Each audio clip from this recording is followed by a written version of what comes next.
What do you do when heaven feels silent? That is the heart of the Torah portion key Tisa. Imagine the scene at Mount Sinai. There was fire and thunder, divine revelation, absolute clarity, a clear direction for the future. And then, silence. Moses goes up the mountain for 40 days. The people are left to wait. And that waiting, that profound silence, becomes the ultimate test. The famous commentator Rashi, drawing from the Talmud, explains that the people didn't intend to reject God. They simply miscounted the 40 days. They believed Moses was delayed, that something had gone wrong. And when the certainty they craved felt delayed, anxiety began to fill the empty space. It's a feeling we all know. When we expect an answer and get silence, our minds start racing, trying to fill in the blanks. Zerth. They asked Aaron, Moses' brother, to make them something visible, something tangible to lead them. The Ramban explains they weren't looking for a new god, but for a tangible intermediary, a replacement for the leader they thought they had lost. The Kuzari writes that they longed for something concrete to hold on to in the face of spiritual uncertainty. And the Zohar teaches that this feeling of spiritual distance, a being disconnected from the divine, can feel absolutely unbearable. So they built something they could see. They built a golden calf. But there was a group that resisted. The Midrash tells us that when the men asked for gold, the women refused to give their jewelry.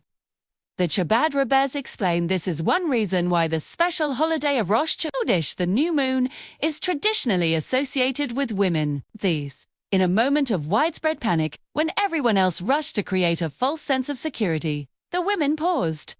They held steady. Their faith demonstrated a profound truth.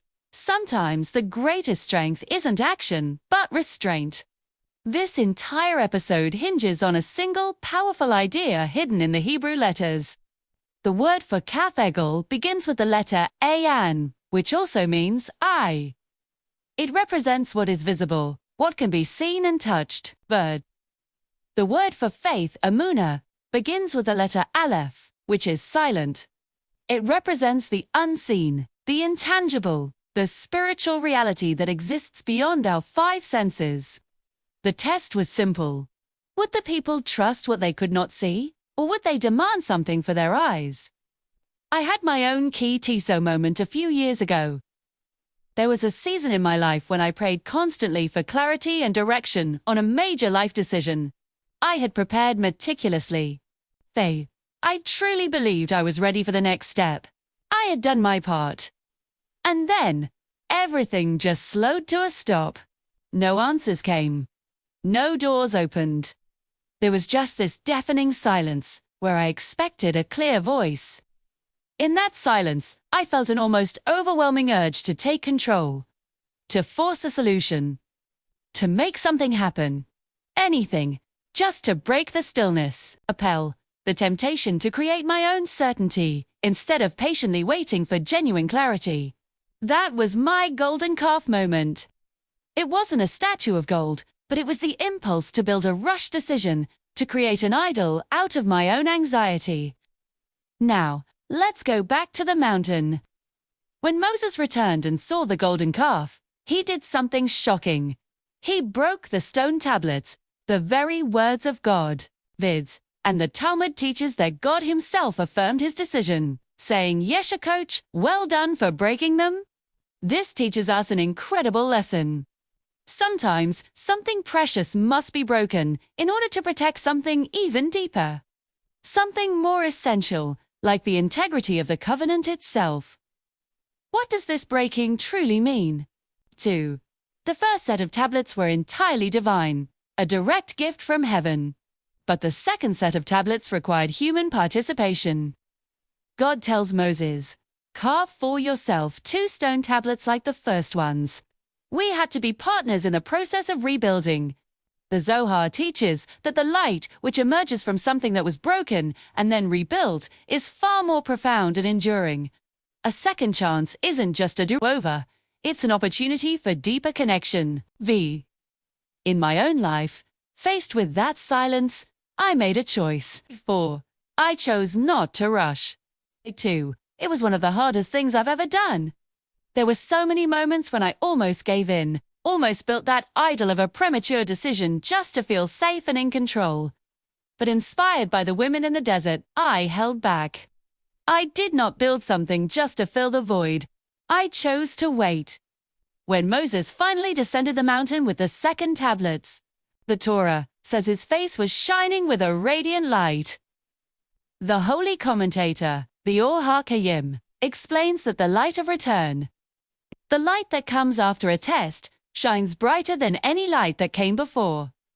Faith that has been tested, stretched, and ultimately sustained radiates a different kind of glow than faith that has never known a challenge. So, did I pass my key Tisa test? I believe I did. Not because I never felt doubt or fear. I felt them intensely. A pass because I did not allow that fear to dictate my actions. I waited.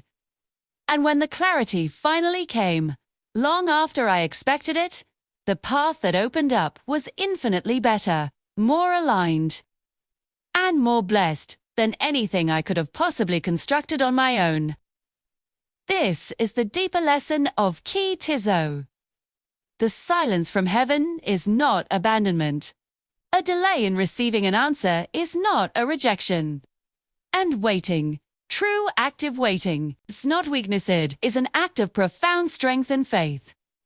Sometimes, when it feels like nothing is happening, it's because heaven is busy behind the scenes, helping us carve out our second tablets. The women who held back their gold became symbols of this powerful idea of renewal. Their faithful restraint is what ultimately preserved the covenant for the future. Their story reminds us that strength doesn't always have to be loud and active. Sometimes, the most powerful thing you can do is hold steady when everyone else is panicking. We live in a world that worships instant answers. We have notifications, real-time updates, and constant metrics for everything. But spiritual growth, true character development, rarely moves at the speed of a notification. Our faith matures in the quiet seasons, in the 40 days of waiting on the mountain. So, the question for you today is this.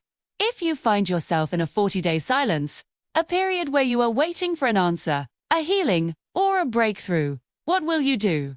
Will you manufacture your own certainty out of anxiety? Or will you have the courage to wait for the true light? Here's the takeaway. Do not build a golden calf while you are waiting for a miracle. Do not surrender your gold, your inner treasures, to your anxiety. And most importantly, do not confuse God's silence with his absence. The mountain of Sinai still stands as a symbol of revelation. The covenant, renewed and rebuilt, still shines. And the glow that comes from patience, from waiting faithfully through the silence, is always stronger and more beautiful than the fire that came before it. Thank you for watching. Shabbat Shalom.